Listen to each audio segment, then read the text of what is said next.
Integrated Accessibility Standards Regulation. Training module for the general requirements of the regulation. Disclaimer. This training resource is not legal advice, and should you require assistance in interpreting the legislation or the regulation, please contact your legal advisor.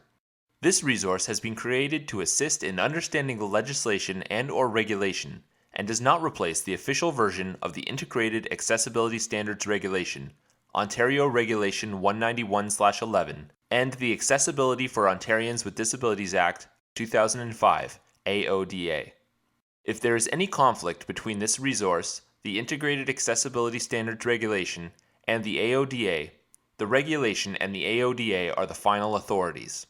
This resource may be used for non-commercial, not-for-profit purposes only in meeting the requirements of the Integrated Accessibility Standards Regulation 191/11.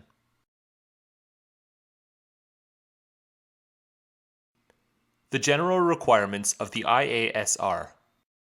The general requirements of the Integrated Accessibility Standards Regulation, IASR, apply to all the standards of the regulation. Let's start by watching the introductory video on the Integrated Accessibility Standards Regulation.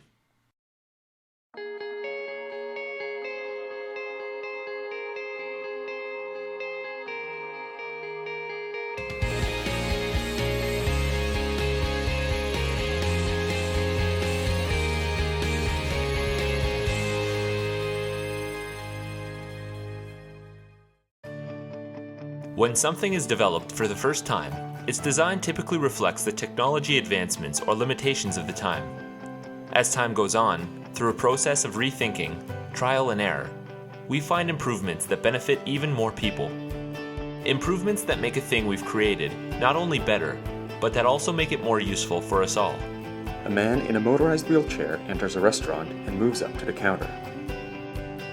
To create a province where every person who lives or visits can participate makes good sense for our people, our businesses, and our communities.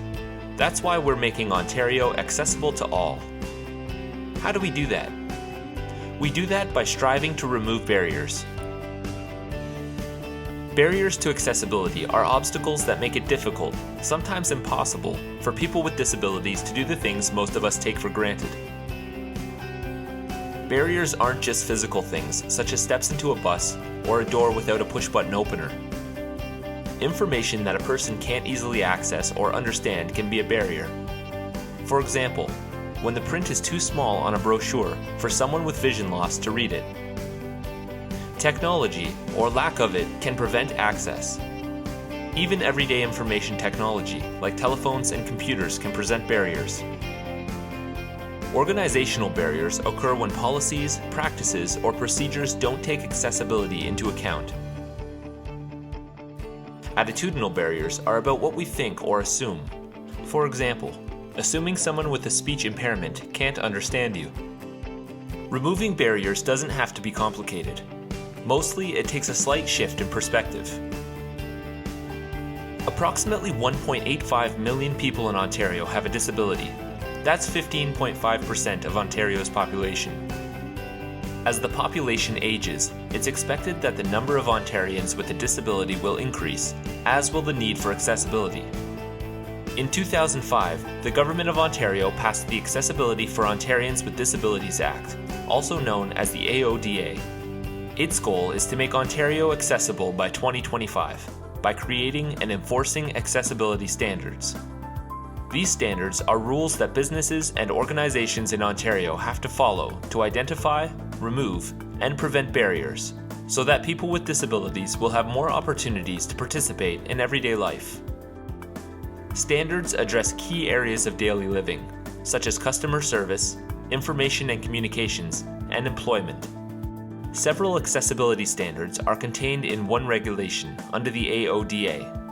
It's called the Integrated Accessibility Standards Regulation, also known as the IASR, or simply the regulation. The IASR also includes a section of general requirements that apply to all the standards in the regulation. This regulation is now law, and requirements are being phased in over time to meet the goal of an accessible Ontario by 2025. This gives organizations time to make accessibility a part of their daily business. It's important to note that the standards do not replace requirements established under the Ontario Human Rights Code to accommodate persons with disabilities to the point of undue hardship. They also do not limit obligations under any other legislation. If two laws conflict with one another, the AODA states that the law that provides the higher level of accessibility is the law that must be followed. Compliance deadlines for the requirements vary based on the size and type of an organization, so it's important to know how the regulation defines different types of organizations.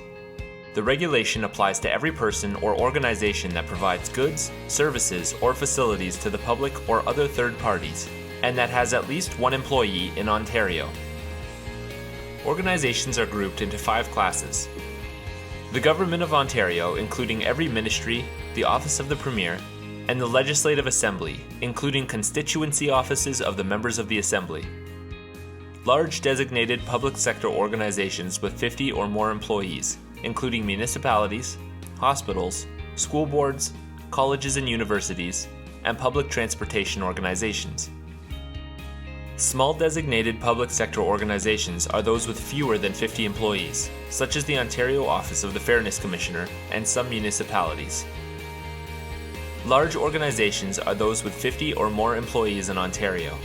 This includes private sector organizations such as businesses and not-for-profit organizations. And small organizations are those with 1 to 49 employees in Ontario. In this module, you will learn about the general requirements. This section of the regulation outlines the requirements for accessibility policies, accessibility plans, training for employees and others, procurement processes, and self-service kiosks. Accessibility improvements benefit us all. Accessible buses and exterior paths of travel are not only good for people who use wheelchairs or canes, but help people carrying luggage and parents with strollers. Closed captioning allows both people with hearing loss and a group of friends at a pub to understand what's happening in the game. Accessible documents and websites not only make using a screen reader possible, but also work better on personal handheld devices. Greater accessibility means greater opportunity for Ontario. If we become more inclusive, we really will create a province where every person who lives or visits can participate and contribute to the life of our communities. Doing so makes good sense for our people, our businesses, and our communities. For all of us.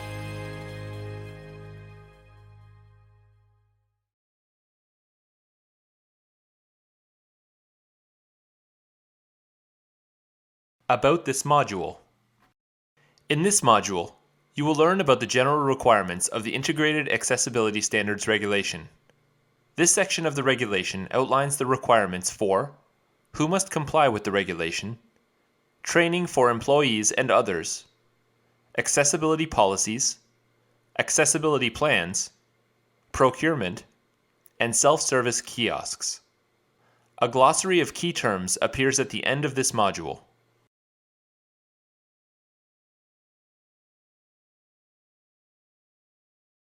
Who must comply with the regulation?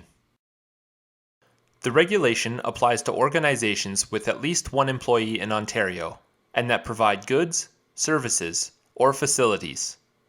Under the regulation, businesses and organizations are divided into 5 classes. 1. The Government of Ontario and the Legislative Assembly. 2. Large designated public sector organizations with 50 or more employees. 3. Small designated public sector organizations with 1 to 49 employees. 4. Large private and not-for-profit organizations with 50 or more employees. 5. Small private and not-for-profit organizations with 1 to 49 employees. Your organization's requirements and timelines for compliance depend on which of these classes it falls under.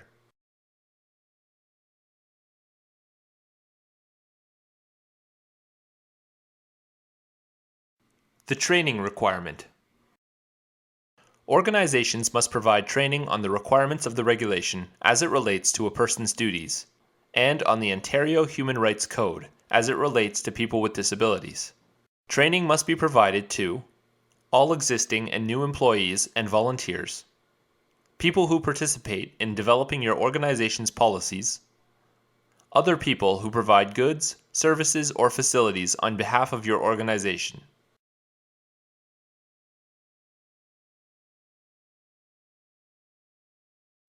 The training requirement. What it means. Examples of training as it relates to a person's duties. A public relations officer of a municipal transit system may need training on the transportation standard, whereas an administrative assistant may not. A human resources professional or manager may need training on the employment standard, while this may not be necessary for a security guard or accountant.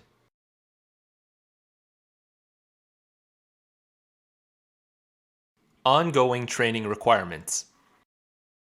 Organizations are also required to provide training when the organization's accessibility policies change. All organizations, except small organizations, must keep a record of the training provided, including the dates the training took place and the number of individuals trained.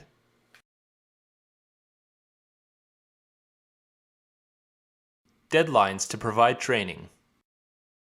Here are the compliance deadlines to provide training. Government of Ontario and Legislative Assembly must comply by January 1st, 2013. Large designated public sector organizations must comply by January 1st, 2014. Small designated public sector organizations must comply by January 1st, 2015. Large organizations with 50 or more employees must comply by January 1st, 2015. Small organizations with 1 to 49 employees must comply by January 1st, 2016.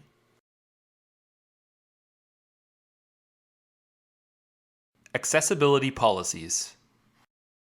Organizations must develop accessibility policies describing what they do or intend to do to meet the requirements of the regulation. These policies serve as rules that guide your organization's everyday practices. All organizations other than small organizations must also document these policies in writing, make your policies publicly available and in an accessible format on request, include a statement of your organization's commitment to accessibility.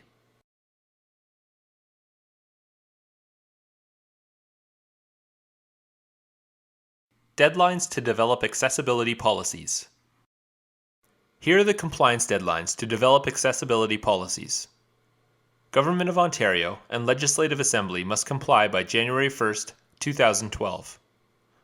Large designated public sector organizations must comply by January 1st, 2013. Small designated public sector organizations must comply by January 1st, 2014. Large organizations with 50 or more employees must comply by January 1st, 2014. Small organizations with 1 to 49 employees must comply by January 1st, 2015.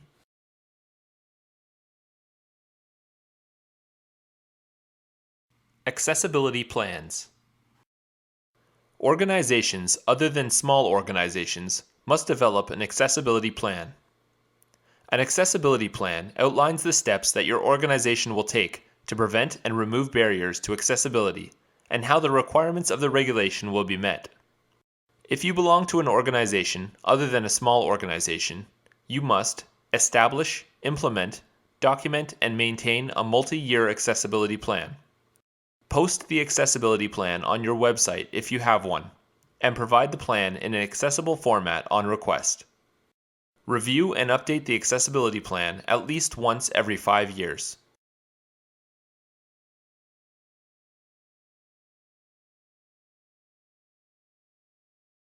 Accessibility plans. In addition, if you belong to the Government of Ontario, the Legislative Assembly, or a designated public sector organization, you must also establish, review, and update your accessibility plan in consultation with people with disabilities. Prepare an annual status update on your progress in implementing your plan, including steps taken to comply with the requirements of the regulation. Publicly post the status update on your website if you have one, and provide it in an accessible format on request.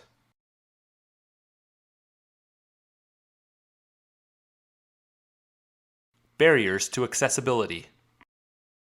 Your organization may wish to do an assessment to help better understand its readiness to meet its accessibility requirements. An assessment may help develop an effective plan to prevent and remove barriers to accessibility. It is important to understand barriers to accessibility when developing an organization's accessibility plan.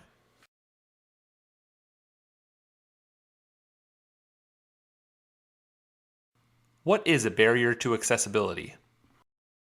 Barriers can prevent a person with a disability from fully participating in society. Some examples of such barriers include information communications, print that is too small to read, attitudinal, assuming that a person who has a speech impairment cannot understand you, technological, a website that does not support screen reading software, policy or practice, a hiring process that does not offer accommodations in interviews.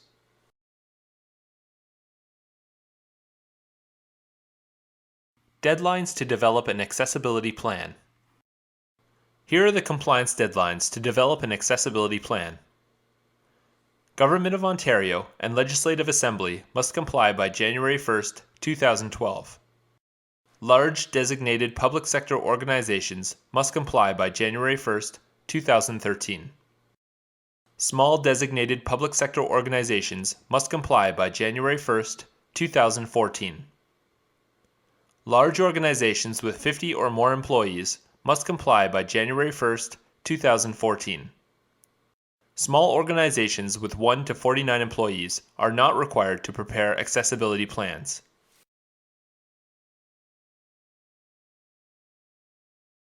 Accessibility policies and plans. What's the difference? An accessibility policy states what rules or principles an organization will put in place to support achieving its accessibility goals. Example: our organization will meet the information and communication needs of people with disabilities by providing, upon request, information and communications materials in accessible formats or with communication supports.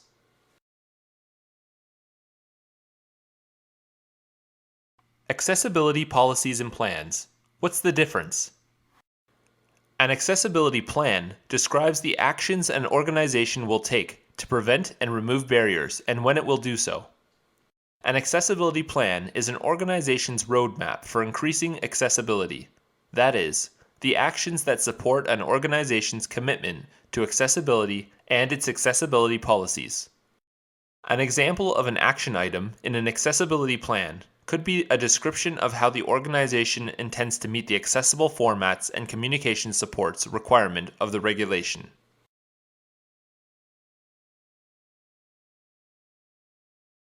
Knowledge check. Which of the following statements is true about accessibility policies? Choose the best response. A. Accessibility policies identify areas where organization staff will need training. B. Accessibility policies prove that your organization is in compliance. C. Accessibility policies outline how your organization will address any accessibility barriers encountered. D. Accessibility policies describe what your organization is doing or intends to do to meet the requirements of the regulation.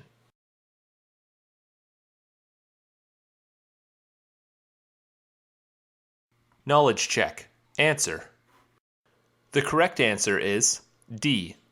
Accessibility policies describe what your organization is doing or intends to do to meet the requirements of the regulation.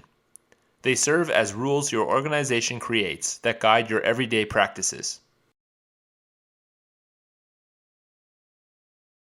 Procurement.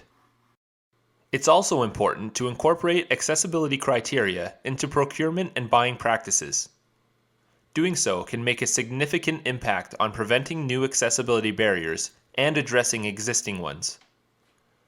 For example, your organization might set accessibility criteria when procuring new computer software so that it can accommodate the needs of people with vision loss.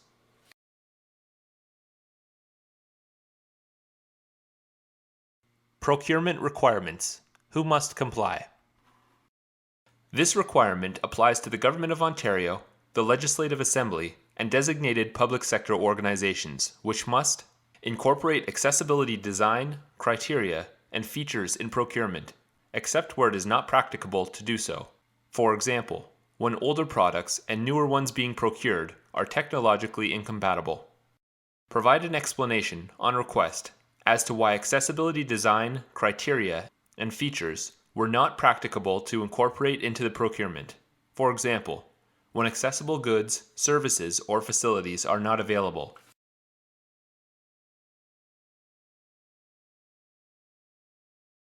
Deadlines for procurement requirements. Here are the compliance deadlines for the procurement requirements. Government of Ontario and Legislative Assembly must comply by January 1st, 2012. Large designated public sector organizations must comply by January 1st, 2013. Small designated public sector organizations must comply by January 1st, 2014. Large and small organizations do not have procurement requirements. Self-service kiosks.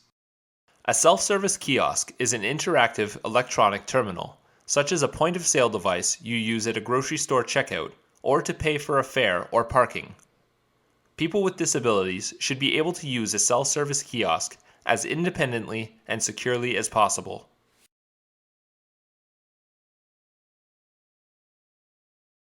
Self-service kiosks. Example of a barrier to accessibility. Many organizations have self-service kiosks that use touchscreen technology. Touchscreen technology is difficult or impossible for people with vision loss to use. This technical and structural barrier can have significant impact for people trying to make purchases independently and securely using a touchscreen kiosk. When determining accessibility features to include in the design or purchase of a kiosk, you may want to consider including an alternate, non-visual way to use it, such as a tactile keyboard and audio instructions.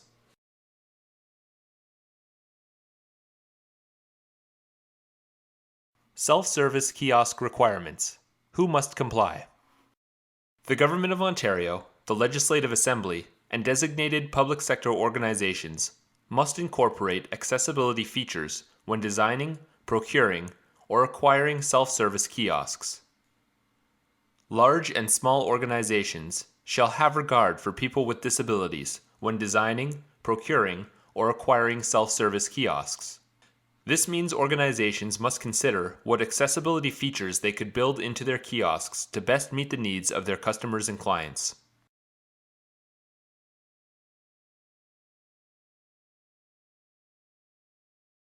Deadlines for self-service kiosk requirements.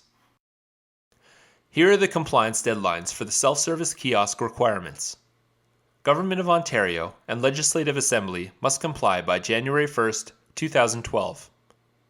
Large designated public sector organizations must comply by January 1st, 2013.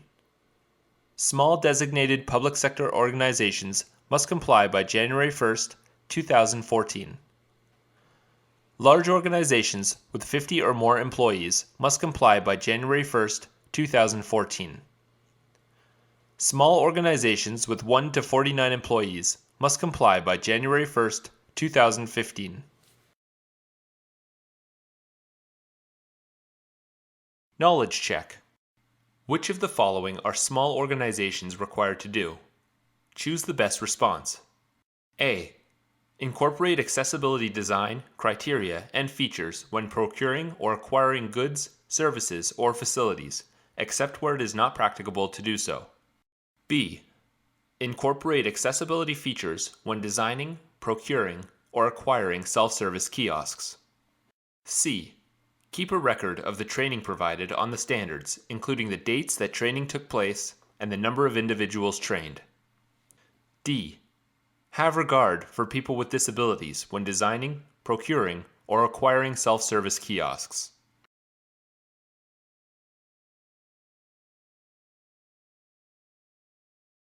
Knowledge check. Answer. The correct answer is D. Small organizations are required to have regard for people with disabilities when designing, procuring, or acquiring self-service kiosks. The government understands that smaller organizations may not have the resources or capacity to meet certain requirements. This is the best answer.